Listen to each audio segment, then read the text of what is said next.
देखिए पिछले क्लास में हम capacity of parallel plate condenser निकाले थे, जिसमें क्या था कि दो पैरेलल प्लेट कंडेंसर रहेगा, समझे, ए सेपरेटेड बाय डिस्टेंस डी रहेगा। तो हम capacity of parallel plate condenser निकाले थे एप्सिलॉन 0 ए बाई डी। अगर डाइलेक्ट्रिक कोई रहेगा तो फॉर्मूला हो जाएगा, देखिए सी एम बराबर एप्सिलॉन 0 ए के बाई डी, और सी एम मतलब मीडिया रहेगा तो वैल्यू आ जाएगा के। तो डाइलेक्ट्रिक कांस्टेंट में हम आप लोग पिछले क्लास में हमें बतलाए थे। आज हम बतलाने जा रहे हैं कि capacitance of parallel plate condenser partially filled with a dielectric, बीच में डाइलेक्ट्रिक डाल दी तो उस केस में रिजल्ट मेरा क्या आएगा। तो देखिए, तो आप लिख सकते हैं कि let us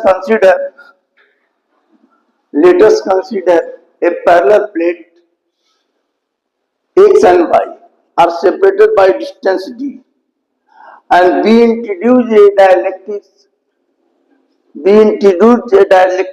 of thickness T. तो हम सबसे पहले जब थिकनेस T है तो हम निकालना चाहते हैं कि इलेक्ट्रिक फील्ड, देखिए हम निकालना चाहते हैं इलेक्ट्रिक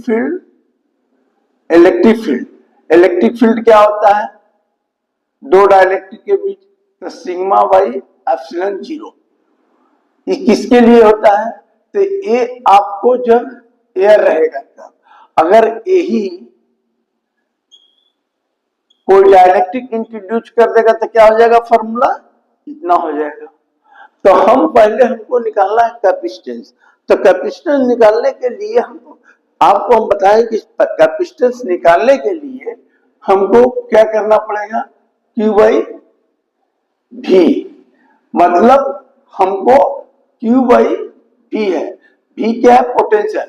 तो पोटेंशियल जो होगा कहीं पर किसी पर निकालोगे तो पोटेंशियल ड्यू टू एयर माने दोनों के चलते, एक थिकनेस के चलते पोटेंशियल जो रखा हुआ है डाइलेक्ट्रिक, और इसके चलते एयर के चलते टोटल पोटेंशियल हम जोड़ देंगे। तो पहले हम इलेक्ट्रिक फील्ड निकालते हैं। तो देखिए इलेक्ट्रिक फील्ड हम निकालते हैं तो देखिए अगर सिग्मा, देखिए इस पर सरफेस चार्ज डेंसिटी सिग्मा है, तो सिग्मा बराबर क्या होता है, सिग्मा बराबर हो जाएगा E इंटू, सिग्मा बराबर क्या पढ़े हैं, सिग्मा बराबर पढ़े है चार्ज पर एरिया, तो चार्ज बराबर क्या हो जाएगा, सिग्मा ए। ठीक है, सिग्मा ये हो गया। अच्छा, अब रही सवाल कि यहाँ है इलेक्ट्रिक फील्ड निकालोगे, तो ये देखो इलेक्ट्रिक फील्ड क्या है, देखिए ये इलेक्ट्रिक फील्ड जो निकाले हैं ड्यू टू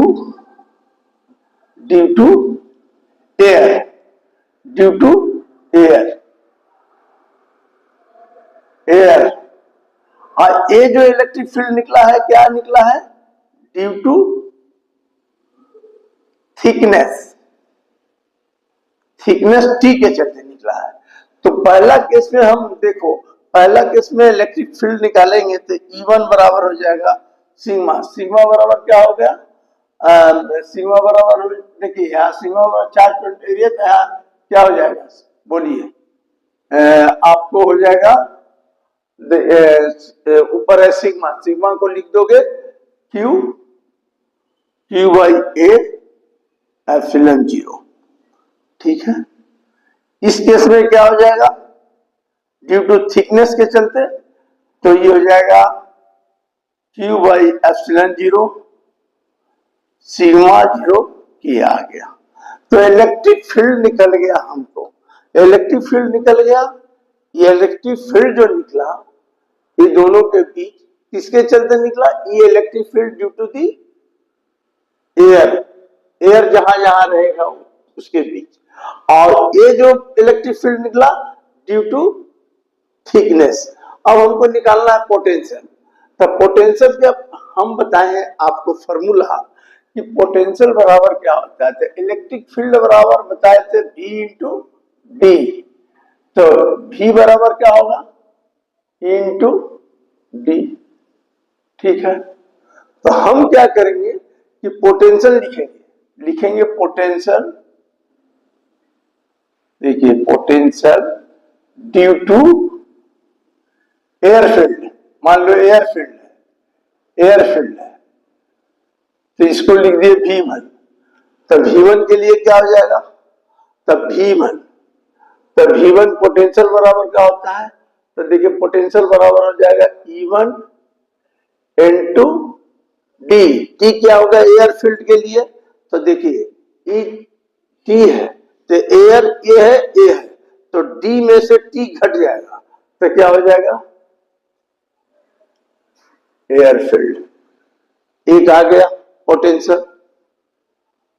अब आ गया पोटेंशियल ड्यू टू, देखिए potential due to dielectric thickness, dielectric thickness T, माने टी के चलते, तो V2 क्या हो जाएगा, V2 बराबर फॉर्मूला हो गया E2 इंटू डी की जगह क्या होगा, थिकनेस डाइलेक्ट्रिक क्या होगा, ये टी है तो यहां पर टी लिख देंगे। बोलिए समझ में आया कि नहीं। पहला क्या कि कैसे लिखिएगा, let us consider two parallel plate condenser X and Y. ठीक है, एक्स पॉजिटिव चार्ज है and sigma is surface charge density है, it is a connected to earth. Condenser तो होता है एक, लिख देने का ये dielectrics are introduced between these two plate. तो air whose thickness is T, जिसका थिकनेस क्या लिखिएगा, T है, तो एयर फील्ड कितना हो गया, तो टोटल D है, तो D में से T घट गया तो एयर फील्ड E हो गया। हम जानते हैं कि electric field due to the parallel plate condenser के चलते E1 equal to sigma by epsilon 0 due to air field. E2 लिख दिया सिग्मा बाई एप्सिलॉन 0 K, क्योंकि डाइलेक्ट्रिक है। अब दोनों को हम जानते हैं कि सिग्मा बराबर क्या होता है, चार्ज पॉइंट एरिया, बगल में एप्सिलॉन लीजिए, इसका लीजिए। साथ साथ ये भी जानते हैं कि पोटेंशियल ग्रेडियंट जो होता है वो क्या होता है, potential gradient the rate of change of potential, rate of change of potential with distance से, तो पोटेंशियल हम निकालेंगे V equal to E into T, क्योंकि आपको हम पहले पिछले क्लास में ये सब बताए हैं, माइनस dV बाई dr होता है। तो ये फॉर्मूला होता है कि E बराबर V बाई डी मान लीजिए, तो ये हो गया। तो पोटेंशियल बराबर हो जाएगा V1 E1 इंटू टी कौन वाला लेंगे, एयर वाला, दूसरे केस में ए लेंगे। तो हम जानते हैं क्या पोटेंशियल क्या होता है, पोटेंशियल एक तरह का कंडीशन है, इसलिए इसको समराइज करते हैं, माने समेशन करते हैं। तो टोटल पोटेंशियल क्या हो गया, देखिए total potential due to parallel plate condenser के चलते V बराबर क्या हो जाएगा, तो V1 प्लस V2। तो V1 का वैल्यू कितना बैठाओगे, देखो V1 का वैल्यू बैठा दो E1 D minus T plus V2 हो गया E2 इंटू टी। समझिए V निकल गया, हमको निकालना है कैपेसिटी। तो capacity of parallel plate condenser का फॉर्मूला क्या होता है, C equal to charge by D. Total हमको निकालना है, तो चार्ज हो गया, छोड़ दो Q रहे दो, V कितना हो गया, तो V हो गया आपका E1 D minus T plus E2 T. ठीक है, अब E1 का वैल्यू क्या जानते हैं, तो देखिए अब जब इधर में डालते हैं तो देखिए इधर पोटेंशियल ए आया, तो देखिए तो मैंने कैपेसिटेंस निकला Q।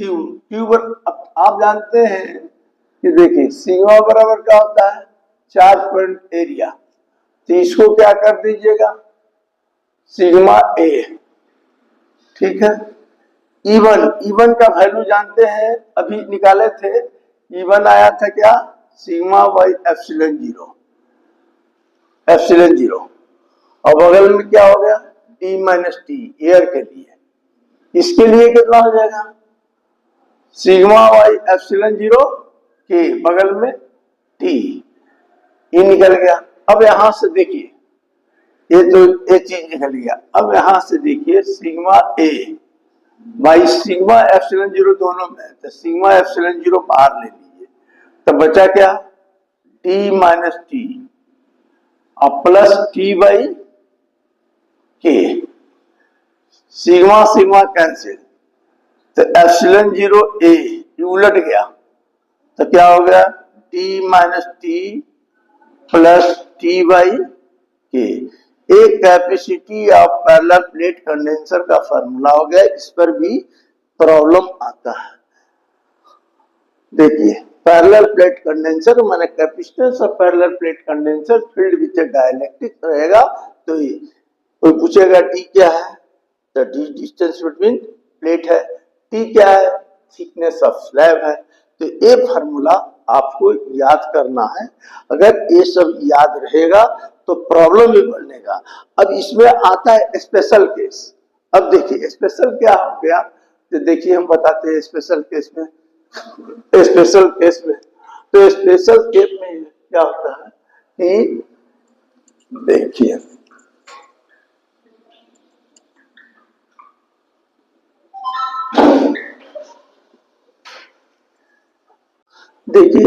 तो फाइनल रिजल्ट आ गया capacitance of parallel plate condenser partially filled with dielectrics. तो ये रिजल्ट आप याद रख लीजिएगा। एप्सिलॉन जीरो जानते हैं एरिया है, डी थिकनेस टी थिकनेस है स्लैब, और डी है डिस्टेंस बिटवीन पैरेलल प्लेट, के डाइलेक्ट्रिक कांस्टेंट है। अब इसमें आता है स्पेशल केस। तो स्पेशल केस आता है, तो देखिए स्पेशल केस में क्या आता है, देखिए कैसे तो लिख दीजिएगा आप कि if the whole space between the parallel plate condenser is filled with the dielectric, यानी फिल्ड विद द डाइलेक्ट्रिक का मतलब क्या हो गया होल स्पेस जो फिल्ड विद द डाइलेक्ट्रिक, तो T इक्वल टू D हो जाएगा। तो मान लीजिए T जो है वो D के बराबर है, माने पूरा है होल स्पेस, तो रिजल्ट क्या हो जाएगा, पहला केस में रिजल्ट आपका हो जाएगा C बराबर एप्सिलॉन जीरो A। अब देखिए D और T बराबर हो गया तो क्या हो जाएगा जीरो, तो जीरो प्लस T बाई के, तो क्या हो जाएगा zero epsilon by T by के उलट गया तो क्या हो जाएगा एप्सिलॉन जीरो A के बाई T। तो ये आपको याद रखना है। अगर ये होल स्पेस हो गया तो फील्ड विद डाइलेक्ट्रिक, तो रिजल्ट आ गया। यह से याद कर लीजिए, इसलिए बोल रहे हैं कि बार बार याद कर लीजिए। अब कहता है दूसरा केस कि टी इक्वल टू जीरो, माने कोई थिकनेस नहीं है पैरेलल प्लेट के बीच। तो जब कोई थिकनेस नहीं है तो पैरेलल प्लेट का आप स्टडी किए हैं, तो टी जीरो हो जाएगा। तो आप सोचिए टी इक्वल टू जीरो, तो ई जीरो बाई एनीथिंग बराबर जीरो, तब बच गया क्या कैपेसिटी क्या होगा दूसरे केस में C इक्वल टू हो जाएगा एप्सिलॉन जीरो A। देखिए T जीरो हो गया तो T बचेगा, E जीरो हो गया खत्म, तो आपको ये फॉर्मूला आ गया। ठीक है, ये हम बताएं capacity of parallel plate condenser field with air, तो ये आ गया। अब कहता है क्या तीसरा केस कहता है कि अगर तीसरा में कहता है क्या कि if K equal to infinity, माने डाइलेक्ट्रिक जो बैठाए हुए हो उसका थिकनेस T दिए थे, नहीं आप मेटल डाल दीजिए, तो मेटल के लिए डाइलेक्ट्रिक जो होता है इंफिनिटी होता है, तो मेटल के लिए तो T इंफिनिटी हो गया। तो देखिए यहाँ क्या हो जाएगा, तो T तो C बराबर क्या हो जाएगा एप्सिलॉन जीरो A रहेगा। ठीक है, डी माइनस टी रहेगा और टी ई हो गया और इंफिनिटी हो गया, तो anything by infinity by zero हो जाएगा, तो रिजल्ट क्या हो गया epsilon zero A by D minus T.